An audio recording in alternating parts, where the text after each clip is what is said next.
গৰ্ভত কি আছে আগৰ দিনত আইতাহঁতে কোৱা মতে বা লক্ষণৰে জানক ল'ৰা নে ছোৱালী। নমস্কাৰ বন্ধু বান্ধৱীসকল, আপোনালোকক মোৰ চেনেল অসমীয়াত ঘৰুৱা দিহা বাই চন্দ্ৰকলালৈ স্বাগতম জনালোঁ। বন্ধু বান্ধৱীসকল, আজি আমি এই প্ৰেগনেঞ্চি ভিডিঅ'টিত জানিম গৰ্ভত কি আছে আগৰ দিনৰ আইতাহঁতে কোৱা মতে জানক ল'ৰা নে ছোৱালী তাৰে বিষয়ে।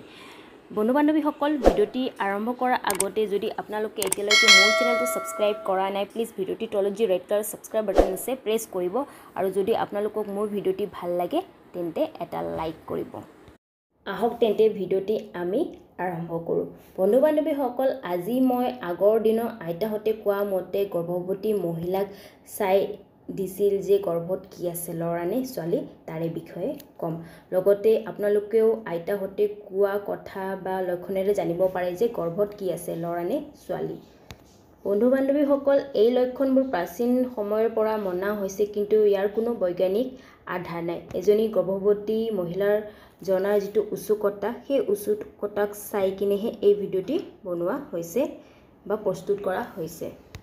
বন্ধু বান্ধৱীসকল, যেতিয়া এজনী মহিলা গৰ্ভৱতী হয় তেতিয়া কি হয়, মহিলাৰ জনাৰ উৎসুকতা থাকে যে তেওঁৰ গৰ্ভত থকা সন্তান কি হয়, ল'ৰা হয় নে ছোৱালী হয়, সেইটো জনাৰ তেওঁৰ উৎসুকতা থাকে। আৰু বন্ধু বান্ধৱীসকল, এইখিনিতে মই আপোনালোকক কৈ দিওঁ, মোৰ চেনেলে কোনো লিংগ ভেদভাৱক ছাপোৰ্ট নকৰে। মই ভিডিঅ' বনোৱাটো উদ্দেশ্য এইটোৱে যে এজনী গৰ্ভৱতী মহিলাৰ যিটো উৎসুকতা, সেই উৎসুকতা কম কৰাৰ কাৰণে এই ভিডিঅ'টি বনোৱা হৈছে। আহক এতিয়া জানো গৰ্ভত কি আছে আগৰ দিনৰ আইতাহঁতে কোৱা মতে। এক নম্বৰতে বন্ধু বান্ধৱীসকল, এজনী গৰ্ভৱতী মহিলাৰ যিটো শিশুৰ মুভমেণ্ট যদি সোঁফালে বেছি অনুভৱ হয় তেন্তে এইটো গৰ্ভত ল'ৰা হোৱাৰ চিন মনা হয়। আনহাতে যদি এজনী গৰ্ভৱতী মহিলাৰ যিটো শিশুৰ মুভমেণ্ট বাওঁফালে অনুভৱ হয় তেন্তে মনা হয় যে গৰ্ভত থকা শিশু এজনী মৰম লগা ছোৱালী হয় বুলি।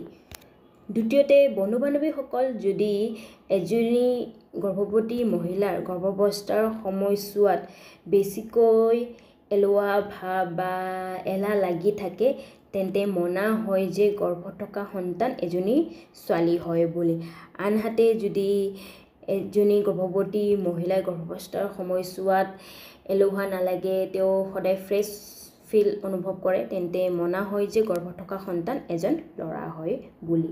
তৃতীয়তে বন্ধু বান্ধৱীসকল, যদি এজনী গৰ্ভৱতী মহিলাৰ গৰ্ভাৱস্থাৰ সময়ছোৱাত তেওঁৰ যিটো শিশুৰ মুভমেণ্ট বা লৰচৰ 5 মাহৰ আশে পাশে যদি অনুভৱ কৰে তেন্তে মনা হয় যে তেওঁৰ গৰ্ভত থকা শিশু ল'ৰা হয় বুলি।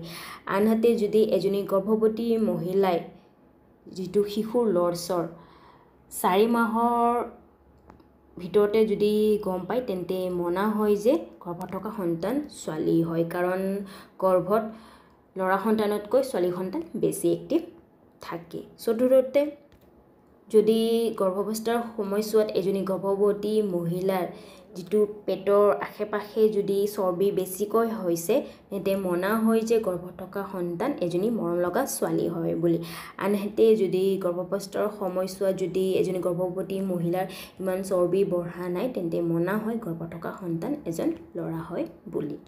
গতিকে এনেদৰে গম পাব পাৰি যে আগৰ দিনৰ আইতাহঁতে কোৱা মতে গৰ্ভত কি আছে ল'ৰা নে ছোৱালীবোৰ।